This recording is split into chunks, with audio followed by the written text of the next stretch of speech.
To begin, this video would be sufficient with simply posting this headline. The New York Times published it, showing that George Soros funded a substantial portion of the Women's March on Washington. So much for their claim that it was all grassroots. This feminist rally was funded by the most notorious globalist in world history. They thought it was a march for women's rights. They were fooled. It was a march to preserve globalism.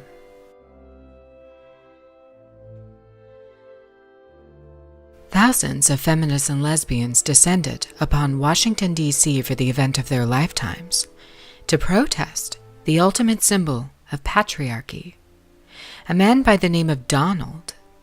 They say his locker room talk is unforgivable, and his former ownership of a beauty pageant is demeaning, and his masculinity is misogyny, and his nearly all-male cabinet is discriminatory. These feminists marched the same streets that the symbol of patriarchy did just one day prior. They plastered Trump's word that triggered them so much, that was so widely denounced as vulgar, across their signs. They assaulted male journalists along the way. They set a young girl wearing a Trump hat on fire. They featured a speaker who served 27 years in prison for torturing and killing a man. And they celebrated assassination and bomb threats towards the symbol of patriarchy, who now occupies the Oval Office. They spread out through D.C. like malignant cells on a mission. They moved rapidly. They combed through the streets in an attempt to mutate everything they came in contact with. The malignancies claimed that there were more of them than attendees at the inauguration, which turned out to be absurdly false. But nevertheless, thousands of cancer cells declared themselves as present in the American body the day after the fateful event occurred in Washington, D.C. on January 20th.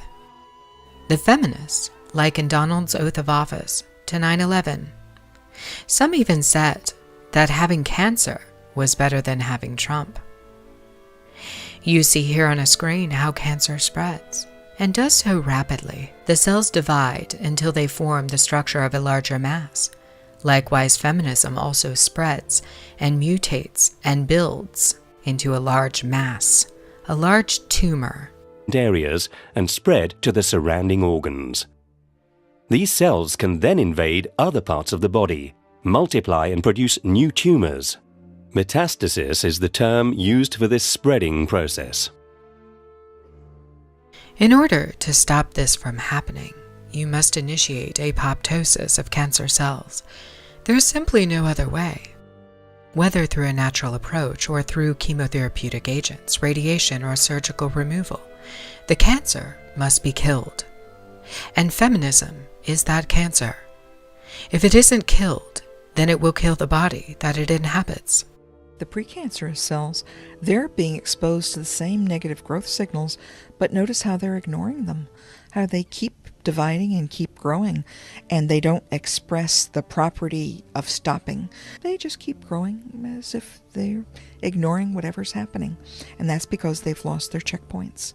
And so these are the cells that can then go forward and acquire more mutations and contribute to the formation of cancer. As those genetic changes accumulate, these cells acquire the ability to proliferate, even though there's no signal to proliferate, the inability to die when they're supposed to, the ability to stimulate vessel growth towards them, and altered cell adhesion. And so that's the difference between the precursor cells and these cells. Both of them can ignore the negative growth signals, but these now have acquired many more mutations and all of these characteristics that hallmark it as a cancer cell. Imagine a parade of 200,000 self-victimized women and a few bearded men wearing vulva hats, carrying trashy signs, and demanding the government give them more entitlements as they sweep through the streets of Washington, D.C. It isn't a horror film.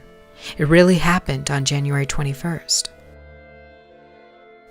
Their number one demand was made loud and clear.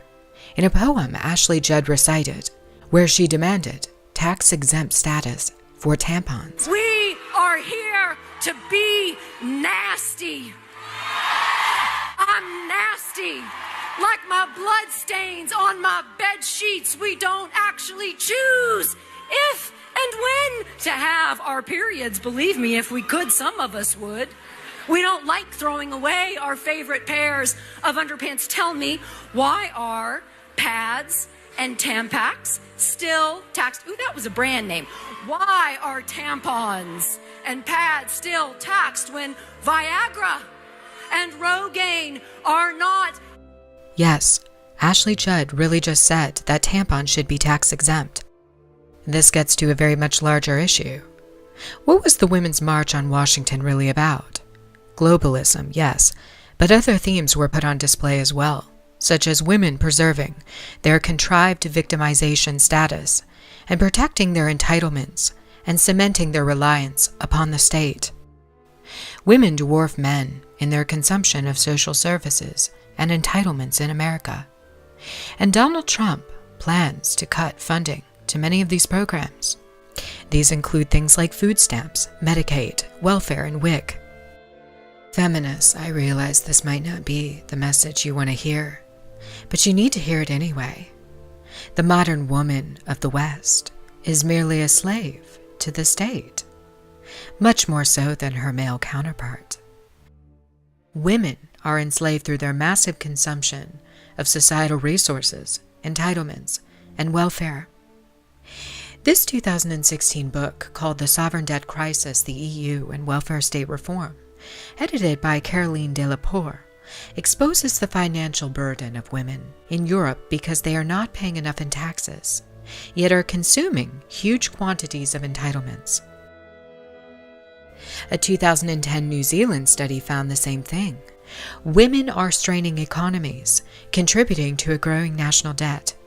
In America, a 2013 Pew Research study exposed the stunning fact that women are twice as likely as men to have received food stamps in their lifetime. Another U.S. entitlement program called TANF shows that an astounding 85.2% of adult recipients are women, while 75% of Section 8 housing subsidies and 83% of vouchers are granted to women. And men are predominantly the ones paying the bill. And for feminists who claim that it's okay for women to receive more entitlements because they receive less pay, that fact might be one of the greatest perpetuated lies in history. The gender pay gap has been repeatedly debunked by numerous economists, Ivy League professors, and experts, yet it is still a favorite argument among feminists. I'm nasty. Like the fight for wage equality. And, if the election had gone the other way, maybe we would have grown complacent. Maybe we would have thought we did it. We pushed through that glass ceiling. So the groundswell that we needed before that election is happening now. What do you think Chelsea Handler, Scarlett Johansson, and Ashley Judd's speeches were really about? Entitlements. That they aren't paid enough. That they're treated unfairly. That they've been discriminated against. That their fake glass ceiling actually exists. These are women who are paid millions of dollars every single year for their terrible acting, but for them it's not enough. The whole thing's a joke. President Trump, I did not vote for you.